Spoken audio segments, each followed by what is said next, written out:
আমি চাকরি ছেড়ে দিয়েছি, ভিডিও করতে পারছি না, সংসারের চাপ দায়িত্ব সব কিছু নিয়ে মানে কোনো কিছুই ঠিকঠাক হচ্ছে না। তো আজকে তোমাদের সব প্রশ্নের উত্তর আমি এই ভিডিওতেই দিয়ে দেবো। তো hello everyone, welcome back to my channel glam girl Sushmita. আশা করছি তোমরা খুব ভালো আছো আর আমি খুব ভালো আছি। আর প্রথমেই বলে দিই, আমি আছি এখন ছুটিতে। আমি এখন কিছুদিন ছুটি নিয়েছি, তো সেই জন্যে কিছু ভিডিও এই কদিন আমি আপলোড করব। আর সত্যি বলতে সময় হয়ে ওঠে না। আর ছুটি নিয়েছি মা, বলেই তো দিলাম আমি ছুটি নিয়েছি, তার মানে চাকরিটা করছি, তাই তো? হ্যাঁ, চাকরি আমি করছি, চাকরি আমি ছাড়িনি। তো তোমাদের মধ্যে একজন খুব কৌতূহলবশত আমাকে একটা মেসেজ করেছিলে যে আমি চাকরিটা ছেড়ে দিয়েছি কিনা। আমি ছাড়িনি, কিন্তু আমাদের যে জব, সেই জবের প্রাইভেসির জন্য আমাদের অনেক কিছু বারণ থাকে। তো সেই জন্য আমার মনে হয় না যে মানে করা উচিত। আমি তো পার্সোনালি করি না, এবার যে করবে সে করবে।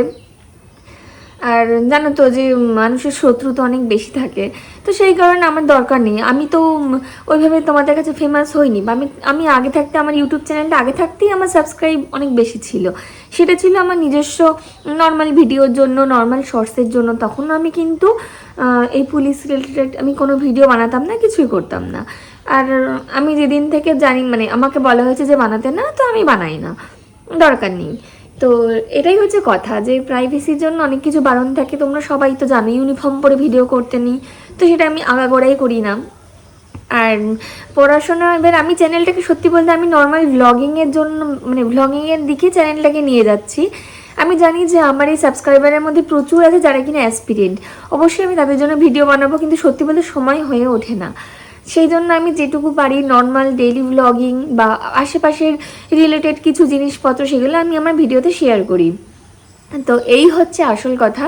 চাকরি ছাড়িনি আর চাকরি ছাড়বো না, এটা কখনো কোনো দিনও হবে না। অনেক কষ্ট করে কাঠখড় পুড়িয়ে অনেক কিছু করে তারপর চাকরিটা পেতে হয়েছে। কত পড়াশুনো, কত রাত জাগার, কত কিছু।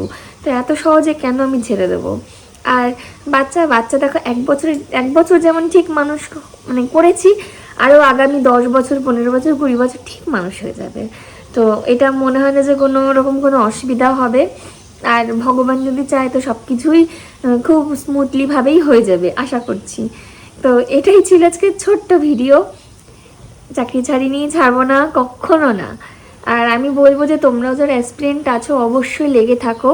একটা চাকরি মেয়েদের জীবন অনেকটা ঘুরিয়ে দিতে পারে, এটা তোমরা মানো তো? তো চেষ্টা করতেই হবে, চেষ্টা ছাড়লে হবে না। এই ছিল ভিডিও। তো টাটা, এটুকু বলার জন্যই এসেছিলাম।